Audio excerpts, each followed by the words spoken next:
Toda a mobilidade, assim como todo o valor ofensivo ou defensivo de uma unidade combatente, depende em absoluto da necessidade de ela ter de se manter sempre em comunicação com qualquer um dos arsenais do seu campo. Esta comunicação representa não só a transmissão das informações e das ordens, como também a chegada dos reabastecimentos e das munições. Ela simboliza a coerência orgânica do exército. Um arsenal só serve o seu próprio campo. Por conseguinte, não pode ser conquistado para vir a ser utilizado. Tem que ser destruído para dele privar o adversário.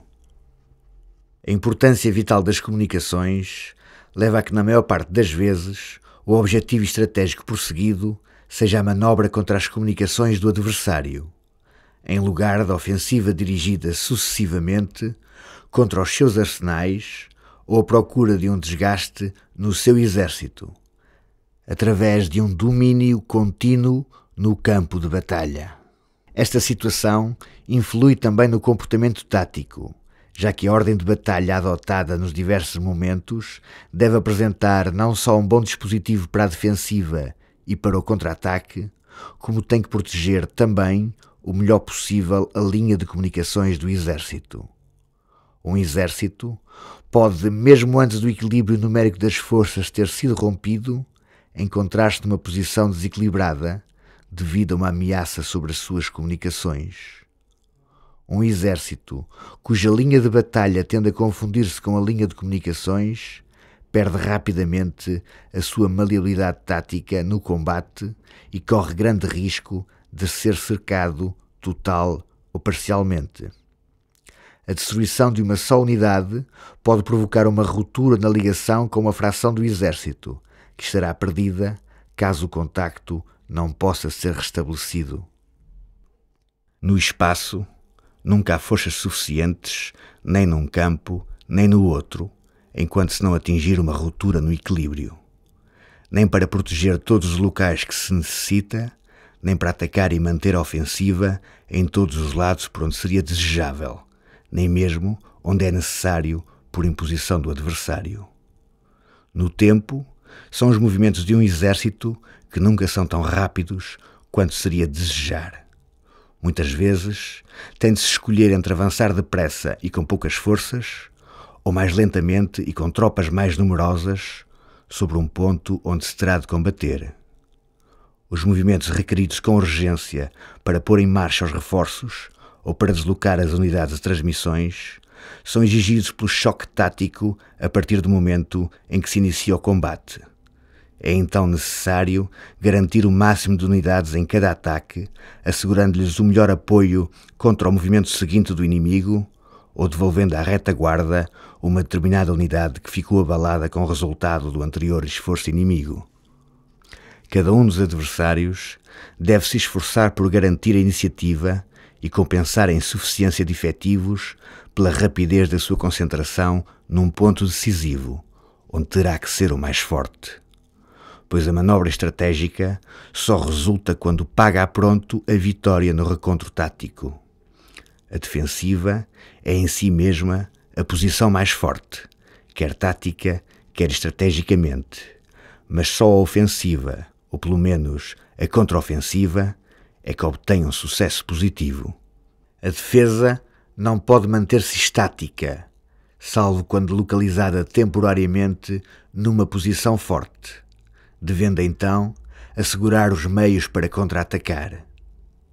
A ofensiva, desenrolando-se, caminha para o seu ponto culminante, até encontrar forças superiores que, por sua vez, a obriguem a passar à defensiva ou então, quando uma contramanobra do inimigo começa a fazer sentir o seu efeito nesta linha de comunicações que se alargou.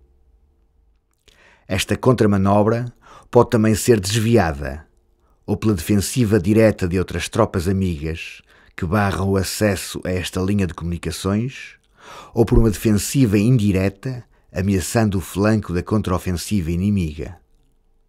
Os limites a estas combinações são determinados pela falta de efetivos e pela falta de tempo para a execução destes ou daqueles movimentos. É, evidentemente, bastante favorável a largar a sua frente para ameaçar os flancos ou as retaguardas do inimigo. Mas a concentração das forças para a batalha continua a ser a necessidade mais imperiosa. A derrota do adversário numa batalha decisiva é a via mais direta para o triunfo no conjunto da campanha, porque esta derrota pode acarretar a perda de todo o exército vencido, ou pelo menos conduzi-lo ao enfraquecimento numérico irreversível. Se um exército concentrado se interpõe entre dois corpos inimigos separados, um deles arrisca-se a ser completamente destruído sem que o outro possa apoiar. E um só exército, demasiado estendido sobre uma frente fina, pode ser penetrado, o que vem a provocar a situação precedente. É proveitoso atuar contra as comunicações do adversário, mas protegendo as suas, que por esse mesmo facto se irão alargando. Quando se trata de uma manobra desencadeada por um destacamento, este deve dispor de suficiente poder ofensivo e defensivo para obrigar o inimigo a opor-lhe uma fração importante das suas forças. Mas se ele é reforçado demais, diminui perigosamente a resistência tática do corpo principal, que constitui a base da manobra. Um destacamento, devendo sê-lo durante o menor tempo possível e constituindo uma ameaça estratégica, tanto mais temível quanto mais veloz é a sua marcha, deverá ser, normalmente, constituído por unidades rápidas. Mas estas unidades rápidas são também unidades de choque, das quais o grosso do exército não se pode privar completamente durante a batalha, se o inimigo ainda conserva as suas. Além disso, estas unidades, poderosas no assalto, são frágeis na defensiva quando se encontram encurraladas pelo adversário sem infantaria de apoio. Mas o apoio da infantaria, que possa vir em seu auxílio, atrasará a sua marcha.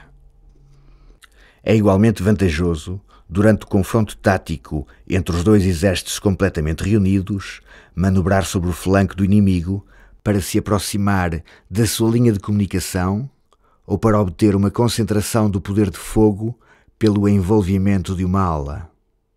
Mas o inimigo pode ver oferecer-se-lhe, assim, a ocasião de ser bem-sucedido se executar o mesmo movimento sobre a ala oposta. Quem roda, vai de roda. A fração de um exército que, tendo sido localmente dominada no recontro, esteja ou venha a estar demasiado frágil para continuar a lançar contra-ataques, baterá em retirada para obter uma melhor concentração, ou tentará retirar na direção dos seus reforços ou para uma posição mais forte. O exército vitorioso deve persegui-la para aumentar tanto quanto possível a quantidade de perdas a que continuará a sujeitá-la até ao seu restabelecimento.